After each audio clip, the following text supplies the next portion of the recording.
Roguelite shooters have experienced something of a resurgence over the past couple of years.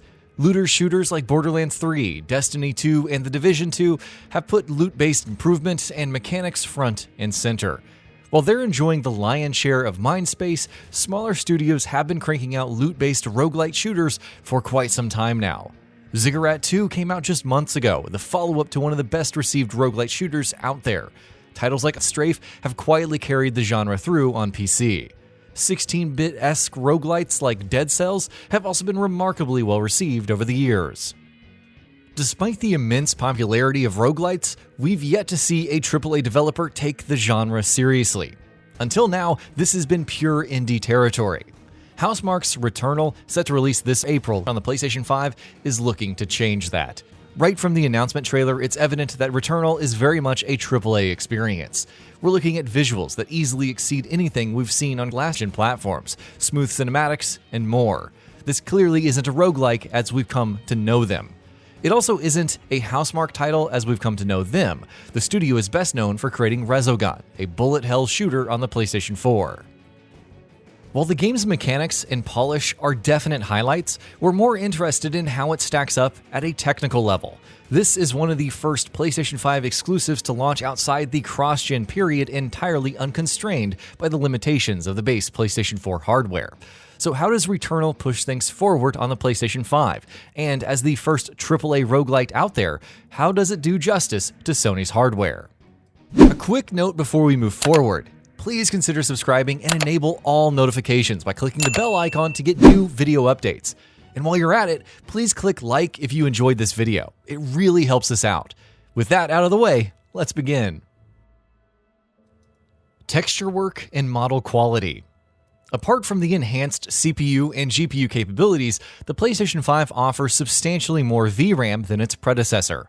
Housemarque didn't have to make do with 5.5 gigabytes of accessible memory, and the results are evident in Returnal's excellent material quality. We see high-fidelity 4K textures being used across the board for environmental and character rendering. This is a definite step up from 8th-gen titles. In close-up shots, it's nice to see texture detail holding up well, even on incidental assets like moss-covered ruins. As far as model quality is concerned, Housemarque has deployed high polycount assets for both the main characters and enemies. Celine's model is surprisingly detailed in close-up cinematic shots. Moreover, the high-quality skin shading and use of subsurface light transport help deliver a near photorealistic experience. We were a bit disappointed with hair rendering in Returnal. Celine's got a case of helmet hair.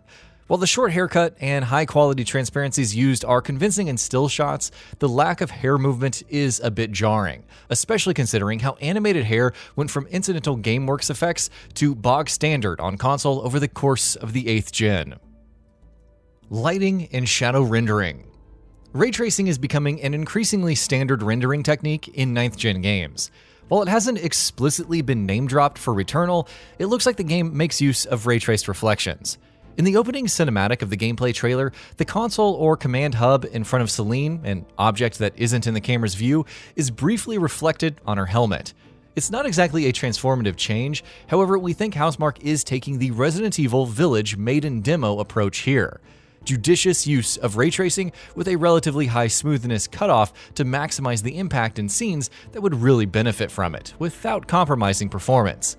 As a roguelike shooter, player skill will matter, so we don't expect Returnal to feature decadent amounts of ray-traced effects at the cost of performance. Apart from RT, we see a solid global illumination implementation here. Moreover, many particle effects in-game emit dynamic light. This greatly contributes to the atmosphere in darker external environments.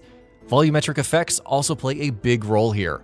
Volumetric fog offers thick cover that completely obscures parts of the play area, contributing to the overall moody feel. Particle volumes are affected by dynamic light sources. Celine's gunfire often lights up puffs of fog and smoke. Interestingly, particle effects from gunfire and explosions last quite a bit longer here than in current-gen games, hinting at a relatively lax approach to particle culling, allowing explosions and gun trails to stay on screen for longer. Shadow rendering is interesting. The game appears to feature some form of contact hardening, with the sharpness and definition of shadows determined by their distance and position from light sources. Returnal appears to be using a deferred renderer. We see a large number of dynamic light sources in play, from particle effects to skylighting and exotic in-game assets. Post-processing. Returnal makes great use of its post-process pipeline to emphasize its rich, otherworldly atmosphere. Per object and camera motion blur are implemented to great effect, and we see a subtle depth of field effect in the distant background. A high sample count ambient occlusion implementation is also in place, helping to ground objects and enemies in the environment. Returnal makes great use of bloom, and some of the spectacular particle effects and explosions should stand out on a great HDR TV or monitor. Conclusion. We're still very much in the early days of the 9th console generation. Over on the Xbox and the PC, the Medium recently came out as a 9th gen exclusive. While the latter is a fixed perspective horror title in the vein of the early Resident Evil games, there is a lot to find in common. We're seeing remarkably high asset quality across the board, judicious use of ray tracing, and a post-process pipeline that isn't compromised by sub-native buffers and low sample counts. Returnal and the Medium signpost where 9th gen visuals are headed.